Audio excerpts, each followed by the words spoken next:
avons souvent l'occasion d'en parler dans Sans aucun doute. Le travail au noir est un véritable fléau. On estime en effet à plus de 2 millions de particuliers qui font appel à des employés sans les déclarer. Mais derrière ces pratiques se cachent souvent des situations dramatiques comme celle de Zita. Cet ex-employé de maison se consacre désormais à défendre ses collègues. Une lutte de tous les instants, un reportage édifiant. Regardez. Rénovation d'appartements, femmes de ménage, nounous, jardiniers, gardes d'enfants. Un peu plus de 2 millions de particuliers font travailler des employés à leur domicile. 15% des foyers français. Les petits boulots, comme on les appelle, c'est l'un des domaines où l'on trouve le plus de travail au noir. Près d'une personne sur deux ne serait pas déclarée. Zita, elle, est philippine. Elle vit en France depuis une dizaine d'années. Bonjour madame, vous êtes assistante maternelle. Je suis conseillère CFDT. À la tête d'un syndicat des employés de maison, elle va à leur rencontre en sillonnant les parcs des beaux quartiers de la capitale. Dans ce maquis des domestiques, rares sont celles qui connaissent leurs droits et qui osent se défendre. Et si vous avez des questions par rapport à vos droits, la convention collective, le salaire, etc. C'est bien que vous êtes là parce qu'on se fait vraiment avoir. On se fait vraiment avoir pour le patron.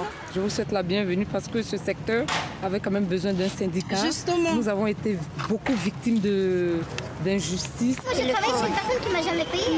Nous, on n'est pas d'esclavage, c'est fini ça. Dans un instant, la suite de cette enquête saisissante. Nos caméras ont suivi les inspecteurs de l'URSSAF lors d'une intervention. Un métier difficile, voire dangereux. Je suis M. Contou, chef de la division de lutte contre le travail illégal de l'URSSAF. J'ai reçu ce monsieur qui nous a déposé une plainte. Ce monsieur ne travaille pas du tout chez nous. Attendez, les pompiers sont venus ici. Oui. Il y a un rapport. Ah, écoutez, arrêtez. Bon, appelle la police, appelle la police. Salaire dérisoire, protection sociale inexistante, licenciement sans motif ni préavis. Le lot quotidien de certains travailleurs clandestins. Il m'a téléphoné cet après-midi, disant que vous n'êtes pas envie de donner son salaire, c'est ça. Mais j'ai pas de salaire à lui donner. Je lui ai produit un petit cadeau, 250 € pour ses Noël. J'adore, qu'est-ce qu'il veut? Quels sont les droits de ces individus? Que risquent les voyous qui les emploient? La suite de notre document dans un instant, dans Sans aucun doute.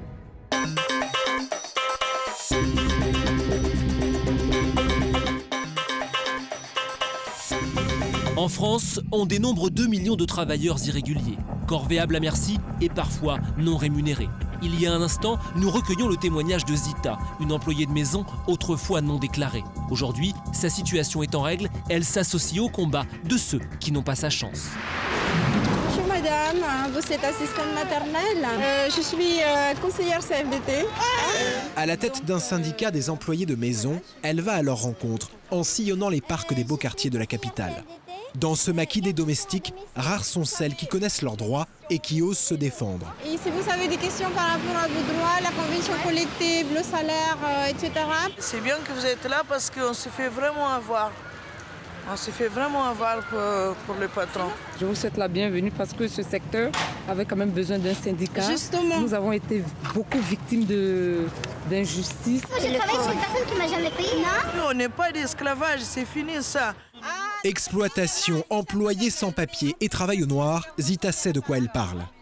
Mais on entrave, madame, parce qu'à l'époque, j'étais aussi travaillée comme vous. J'étais exploitée. Pourquoi? Parce que je ne connais pas mes droits. Mais j'étais arrivée à faire condamner mon ex-employeur. Le principe du droit du travail est très simple. Que vous ayez un contrat ou que vous n'en ayez pas, la règle est la même. Vous êtes salarié, vous êtes donc titulaire de droits. Et on dit de manière générale que lorsqu'on n'a pas de contrat, on est titulaire d'un contrat à durée indéterminée. À partir du moment où on amène la preuve que l'on travaille, on bénéficie des mêmes droits que celui qui a un contrat normal, exécuté et signé. L'histoire de Zita est emblématique de la situation des domestiques philippines en France. Sur Paris, elles seraient 50 000, la plupart sans papier, à travailler au noir dans les beaux quartiers. En 1994, Zita laisse sa famille à Manille et débarque à Paris pour financer les études de ses 4 enfants. Sans papier, elle travaille au noir pendant 4 ans comme bonne à tout faire dans les quartiers huppés de la capitale. Ses patrons profitent de sa situation de clandestine et l'exploitent. Corvéable à merci, elle trime 15 heures par jour pour 1 000 € par mois, sans fiche de paie et avec en guise de contrat son salaire et ses horaires, griffonnés sur ce petit bout de papier. C'est l'un des au vendredi. Si je reste le soir, plus 200 francs. C'était votre contrat de travail, ça finit. Voilà, il est considéré comme contrat de travail, voici ça. C'est très simple, un étranger en situation irrégulière sur le territoire national n'a pas le droit de travailler. Donc sa seule façon de survivre, c'est ou d'avoir des revenus personnels qui lui viennent de sa fortune personnelle pour le cas où il serait fortuné, mais la majeure partie du temps, l'étranger en situation irrégulière n'a pas d'argent, il faut bien qu'il travaille. Donc les employeurs le savent et ils emploient ce qu'on appelle au noir des salariés qui n'ont pas le droit de travailler parce qu'ils n'ont pas de papier. Au bout de 5 ans, Zita est régularisée. Elle attaque ses employeurs au prud'homme. Ils sont condamnés à lui payer la bagatelle de 30 000 €. Elle devient alors un symbole pour toutes les Philippines exploitées. Elle a osé traîner ses patrons en justice.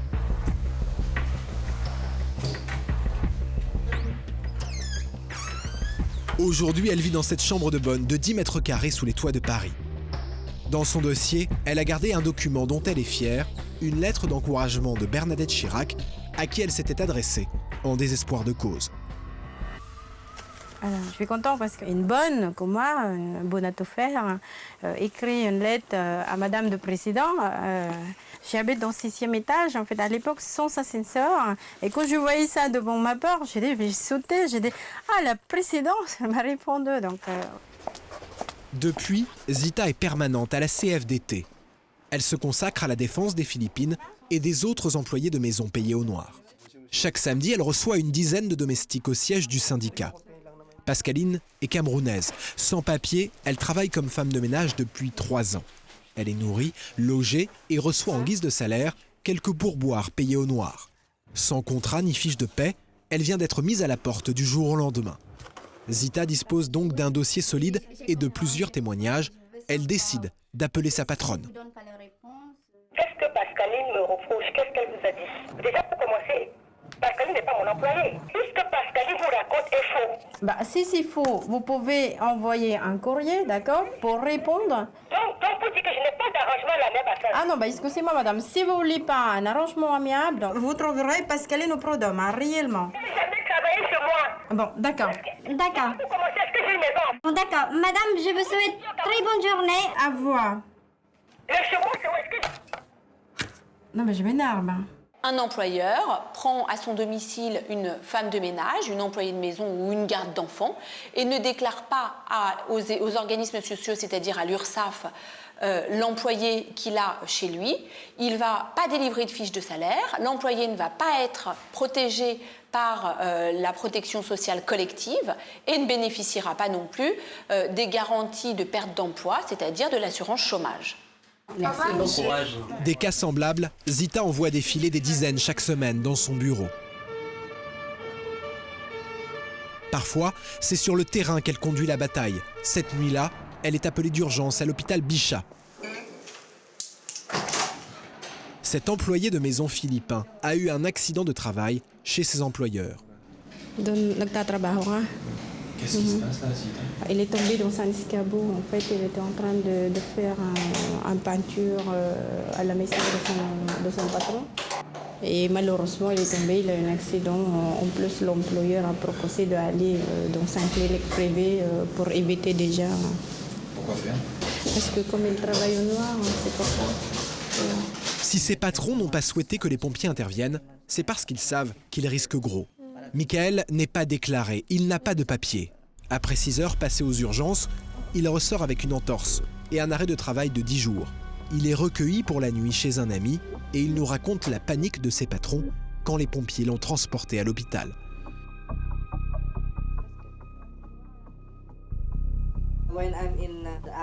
Quand j'étais dans l'ambulance, elle m'a appelé et elle m'a dit « Si quelqu'un te demande quelque chose, tu dis que tu es un ami à moi et que tu es tombé en m'aidant. » C'est dégueulasse. Ça c'est très bien ça. C'est dégueulasse. Il faut qu'on va demander au patron de payer toutes les charges. Si le patron ne réagit pas de régulariser sa situation, allez hop, prud'homme. Le soir même, Zita accompagne Michael chez ses patrons à Neuilly. Elle veut obtenir d'eux qu'ils payent à Michael 2 400 €, c'est-à-dire les 2 mois de salaire qu'ils lui doivent, ainsi que le remboursement de ses frais d'hospitalisation. Équipés d'une caméra cachée, nous les suivons. Devant le domicile de ses patrons, Zita et Michael font une rencontre providentielle. Bonjour monsieur, je suis un ami de Michael. Ah, vous l'avez aidé aussi de se lever? Ouais. Pas grand-chose, j'ai ramassé les morceaux. Et vous êtes toujours là? Ah oui. Et vous le connaissez depuis combien de temps, monsieur? Tout le monde. Ah, génial. Monsieur, ça peut être un témoignage intéressant.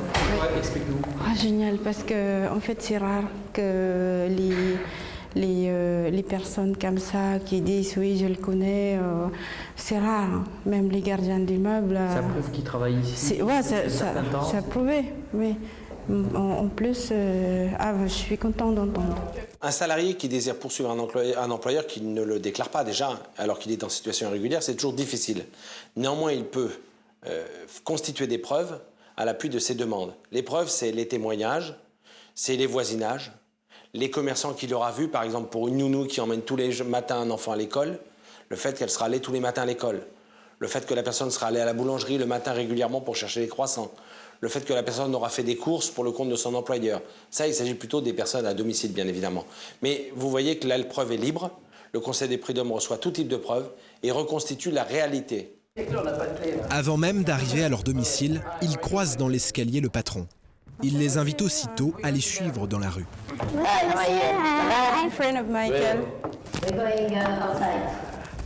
La discussion s'engage avec Zita.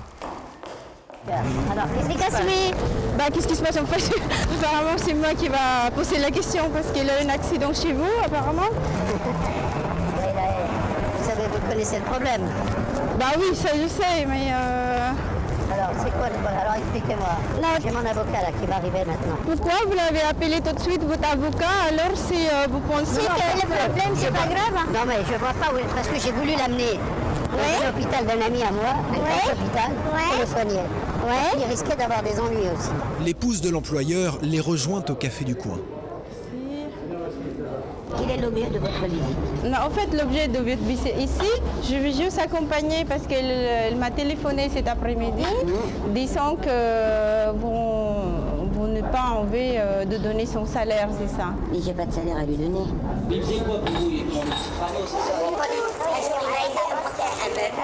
On s'est pris de sympathie tous les deux, il venait à la maison, il mangeait, très sympa.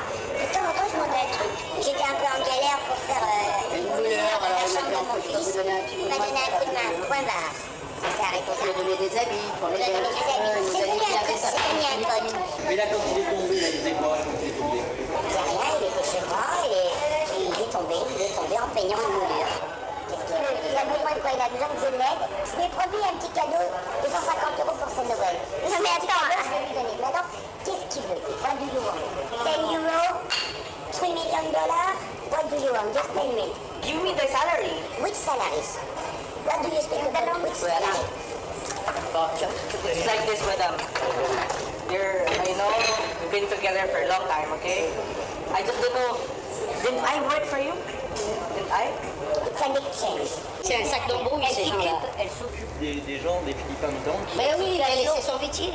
Elle cherche des pigeons comme nous pour venir essayer de gratter du fric. Mais elle est mal tombée. En deux mots. Tu cherches des pigeons? En deux mots, tu fais ce que tu as à faire. Vous n'êtes pas pigeon, je vois c'est éléphant. Moi, je sais ce que j'ai à faire avec lui. Il a un contrat de travail avec moi.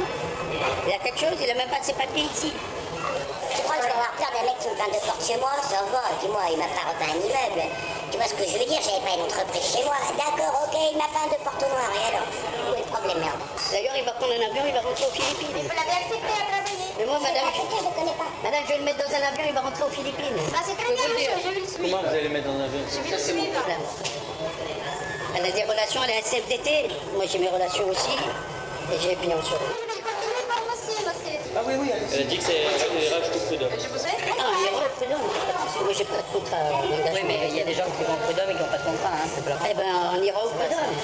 On va au prud'homme. J'ai des gens qui peuvent témoigner, j'ai déjà eux. D'accord, mais ils ne pourront pas témoigner qu'il a travaillé chez moi, personne. Ah bah j'espère. Ah bah je vous le dis, moi je le sais. Oui, j'espère, monsieur, et bon courage aussi. Hein. Ce soir-là, Zita n'a pas obtenu ce qu'elle voulait, mais elle ne compte pas en rester là, bien sûr. Avec Michael, ils ont rendez-vous avec Lucien Contou, le chef de la division de lutte contre le travail illégal. Le jeune Philippin sait qu'en s'adressant à l'URSSAF, il ne risque rien, même s'il est clandestin. La loi, en effet, le protège. En situation irrégulière, il peut faire condamner ses patrons à lui verser au moins 6 mois de salaire. Donc c'est le monsieur qui a eu un accident du travail, enfin un accident en travaillant et qui, semble-t-il, n'était pas déclaré. Donc on va l'entendre, on va vérifier. Qu'est-ce qu'il faisait? Il travaillait comme homme toute main un peu chez ce monsieur? Ou il y était à temps complet ou c'était ponctuellement? C'est à temps complet. Il faisait quoi exactement? Il fait le ménage, et puis du coup l'employeur a demandé de faire les travaux. Divers travaux. Plombier, électricité. Ah, il fait de la plomberie et de l'électricité aussi, hein? Et de temps en temps, je cuisinais. Et de temps en temps, de la cuisine. Zita en vient ensuite au récit de l'accident. Ses employeurs n'ont pas alerté les pompiers pour ne pas laisser de traces. Ils ont préféré une bonne vieille recette de grand-mère. Au lieu d'appeler le pompier, il a donné un coup de whisky. Un verre de whisky? Un verre de whisky. Ben voyons. Et ça se passe dans des quartiers où quand même les gens ont les moyens de payer les charges sociales et que peut-être ça va les faire réfléchir s'il y a des condamnations sévères pour des voisins ou pour des personnes qu'ils connaissent. Le salarié, même sans papier, qui est employé au noir, peut aller voir l'inspecteur de l'URSSAF et les salariés ne le savent pas. Les gens qui travaillent au noir ne le savent pas. Allez frapper à la porte de l'URSSAF, allez vous faire aider des inspecteurs de l'URSSAF. Ils vous aideront à recouvrer vos droits et notamment à faire valoir vos droits auprès du Conseil des prud'hommes. Le lendemain à 19h, Lucien Contou et son équipe, flanqués de Zita et Michael, débarquent chez les employeurs. Ils ne vont pas être déçus du voyage. C'est ici? Je suis M. Contou, le chef de la division de lutte contre le travail illégal de l'URSSAF. Nous avons reçu ce monsieur qui nous a déposé une plainte. Oui. Donc je viens faire une enquête concernant l'emploi, suite à l'accident du travail qu'il a eu l'autre jour chez vous, qui a été constaté par les pompiers. Monsieur, ce monsieur ne travaille pas du tout chez nous. Attendez, il a été pris, les pompiers sont venus ici? Oui, il y a un rapport. Il y a un rapport, il y a ce que vous voulez. Non, attendez, monsieur. Oui. Moi, je viens enquêter, j'ai déjà averti le procureur. Oui. Donc, moi, j'aimerais bien avoir quelques explications. Et c'est une personne qui est venue occasionnellement chez nous. Oui. C'était un ami de mon fils. Oui. Il était en rapport avec mon fils. C'est pas ce qu'il m'a dit. Attendez, monsieur, il peut vous dire... Oui. La personne, c'est normal, vous venez enquêter, vous faites votre travail. Oui. Cette personne peut raconter ce qu'elle veut. Cette personne n'a jamais à travailler chez nous, n'a jamais eu un contrat de travail chez nous. Cette personne... Non, attendez, monsieur. Tous les jours, j'envoie au tribunal des gens qui ont fait travailler des gens sans leur faire de contrat. Ça, c'est tous les jours. Monsieur. C'est mon boulot, je fais que ça. Monsieur, ça, c'est un réseau organisé, ces gens-là. C'est un réseau organisé qui font des problèmes aux gens honnêtes comme nous, qui payons nos impôts. Attendez, monsieur.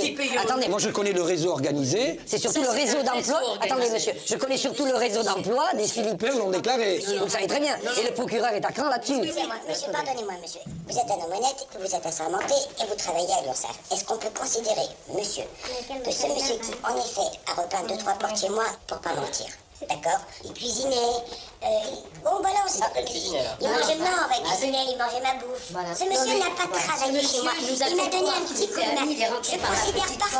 Je considère pas ça, monsieur, comme du travail au noir. Ce monsieur est en France, il n'a même pas ses papiers. Nous, on est en règle, on est français. On a pignon sur rue, je suis un homme public, connu, dans un certain milieu, et je suis respectable et je respecte les gens. Bon, écoutez, messieurs, dames, bonne soirée. Merci beaucoup. Je vous en prie. Au revoir. La soirée n'est pas terminée. Elle va réserver son lot de surprises. En quittant le domicile de ses employeurs, Michael croise la secrétaire de son patron, une Française. Bonsoir. Bonsoir, madame. Vous êtes madame Dominique. Ah, vous êtes la secrétaire de monsieur. Et vous n'êtes pas déclaré alors, on vous trouve? Vous êtes déclaré? Vous avez des fiches de paye? Non, non plus. Bon, on va remonter. D'accord. Est-ce que... Oui, mais attends, tu veux pas lui faire des ennuis? Enfin, non, mais alors... Il y a longtemps que vous travaillez... Non, mais attendez. Il y a longtemps que vous travaillez pour lui? Ça fait longtemps. She arrived last night, she called me. Ça fait longtemps. Qu'est-ce qu'il y a?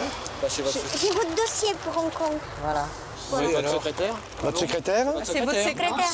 Attendez. Elle vient de nous le dire. Elle vient de nous le dire. On est assermenté, monsieur. Monsieur est assermenté. Attendez, monsieur, attendez. Bon. Attendez, ne dictez pas les réponses. Venez, attendez. Je pense que le cas est suffisamment... Attendez, monsieur, je ne veux pas être désagréable avec vous, mais enfin, bon...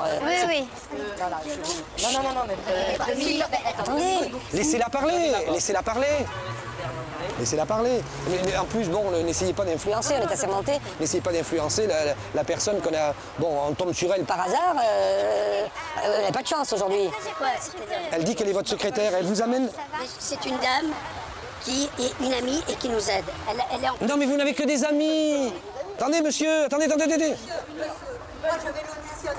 Chut, Jean-Paul, ne crie pas. Monsieur, c'est une amie Monsieur, laissez-la parler. Non, monsieur, attendez, vous avez trop d'amis, vous avez un peu trop d'amis. Là, c'est à titre professionnel, monsieur. Non, là, c'est un peu, ça commence à être un peu... attendez, on voit ce qu'on voit, attendez, on le voit. Attendez, monsieur, moi, ça me désespère, des choses comme ça. De cette dame, car on tombe dessus, elle vient vous porter le dossier pour partir à Hong Kong. Attendez, et elle dit, je lui ai demandé, mais vous êtes la secrétaire? Elle m'a dit oui. Je lui ai demandé s'il avait une fiche de paye, elle m'a dit non. Mais comment ça? Dominique? Chut, mais attendez, laissez-la parler avant. Mais n'essayez, monsieur, vous aggravez... Là, monsieur, attendez, le rapport... Attendez, mais qu'est-ce que vous faites là? Attendez, oui, ça suffit. Monsieur, monsieur, je suis désolée. Moi, je suis désolée. Vous n'approchez pas cette dame. Mais s'il vous plaît, monsieur. Arrêtez. Bon, appelle la police, appelle la police. Mais ça suffit. Non, non, attendez, j'appelle le commissariat. Parce que là, je suis obligée de faire ça. Ça fait rien, monsieur. Non, non, attendez, Attendez, monsieur, attendez, comment ça... Il y a trop de choses, là, maintenant. Je fais quelque chose, monsieur. Je ne vois pas de quoi vous parlez. Attendez, cette dame nous a déclaré qu'elle... Je suis assermenté. Moi, cette dame me déclare qu'elle est votre secrétaire. Vous êtes ma secrétaire, Dominique. Mais n'ayez pas peur. Arrêtez, monsieur. N'ayez pas peur, Dominique. Non, mais attendez. N'ayez pas peur. Mais arrêtez, monsieur. Elle n'a pas de fiche de paie. Moi, je vais le mettre dans le rapport. Attendez, je vais décrire votre attitude, monsieur. Je suis assermenté et mes constatations font foi jusqu'à preuve du contraire. Alors, qu'est-ce qui va se passer? Ben, on va écouter, on va entendre la dame, mais à mon avis, elle est terrorisée maintenant.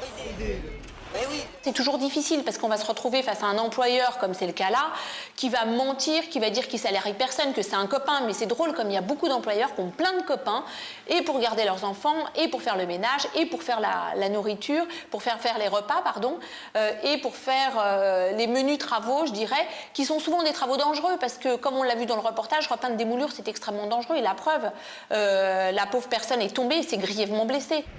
Quelques minutes sont nécessaires à la secrétaire pour qu'elle retrouve ses esprits. Il est terrible, il est terrible. Ce que vous voyez là, c'est une fois par semaine comme ça. Hein. Vous voulez un verre d'eau peut-être? Quelque chose pour... Je suis très contente qu'il y ait la loi, je suis très contente Ah non, mais... ça s'arrête. Il s'entend facilement, ce monsieur? Ouais. Oui, et il vous fait peur? Il est toujours dans la menace. C'est quelqu'un qui fonctionne dans la menace. D'accord. Et la dame, elle est comment, si la dame? Elle est comme lui? Non, elle est plus gentille? C'est vraiment... je les appelle Thénardier. Bon, c'est vrai? Comment les appelle? Vous avez vu qu'avec moi, ils étaient très gentils. Hein. Moi, avec moi, monsieur, très bien. Moi, ils m'ont trouvé très bien. Tu parles? Bah, ça n'est pas me chercher. Hein. Les inspecteurs de l'URSSAF veulent en savoir plus sur ses conditions de travail. Vous travaillez, les horaires de travail sont? C'est 9 heures par jour. Sont de 9 heures par jour, du lundi au vendredi. Donc pour un salaire combien alors? J'ai 350 € par semaine. Pour donc 350 € en espèces. Hein? Je pense qu'il joue surtout sur le fait qu'il a beaucoup d'argent qu'il gagne à l'étranger et que bon, qui lui permet de payer du personnel, de blanchir de l'argent en quelque sorte. Hein. Et il ne vous remet pas de bulletin de salaire. Je ne reçois pas de bulletin. Hein. Est-ce qu'il y a des écrits qui prouvent que vous avez travaillé, des choses comme ça? Mais... Vous avez tout? Chez vous? Et ça, il va falloir nous... Voilà, et vous allez nous... Il faudra nous les apporter. J'ai tout prévu si jamais il y a quelque chose comme lui. Ouais, j'ai tout photocopié. Il faut lui faire un prud'homme. Vous ne risquez rien. Au contraire, la loi en France considère les salariés non déclarés comme des victimes. Après s'être épanchée sur sa situation personnelle, la secrétaire livre aux inspecteurs de l'URSSAF de précieuses informations sur Michael. Depuis 3 mois, qui travaille régulièrement, donc... Avant, j'ai vu, il a fait tout l'appart. Il a repeint tout l'appartement? Il travaille donc régulièrement dans l'appartement et qu'il a repeint pratiquement à l'entier. Ils ne t'ont pas payé? Non, ils m'ont pas payé ce qu'ils me devaient. Ah ouais, sûr. J'en étais sûre. Je te l'avais dit.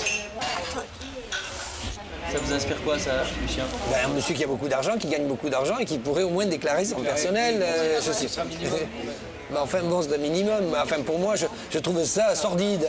En enquêtant sur ces patrons fraudeurs, l'URSSAF découvre que le couple posséderait en plus de leur appartement parisien 2 maisons de standing à l'étranger. Et surtout, ils feraient travailler dans le cadre de leur activité une vingtaine d'employés au noir. Enfin, ils frauderaient les assédiques pour toucher des indemnités chômage indues. vous l'avez bien compris, les gens qui travaillent au noir dans les chantiers, les gens qui travaillent au noir comme femmes de ménage ou nounous, c'est devenu très fréquent. Les gens n'ont pas conscience du risque qu'ils encourent. Or, la loi est très claire. Vous encourez un risque de peine de prison et d'amende si vous employez quelqu'un au noir, surtout avec la circonstance aggravante qu'il est étranger. Là, c'est des peines de prison et il n'est pas rare que les tribunaux prononcent des peines d'emprisonnement d'1 an de prison pour ce type de délit. Ce ne sont pas des infractions, ce ne sont pas des manquements au droit, ce sont des délits pénaux.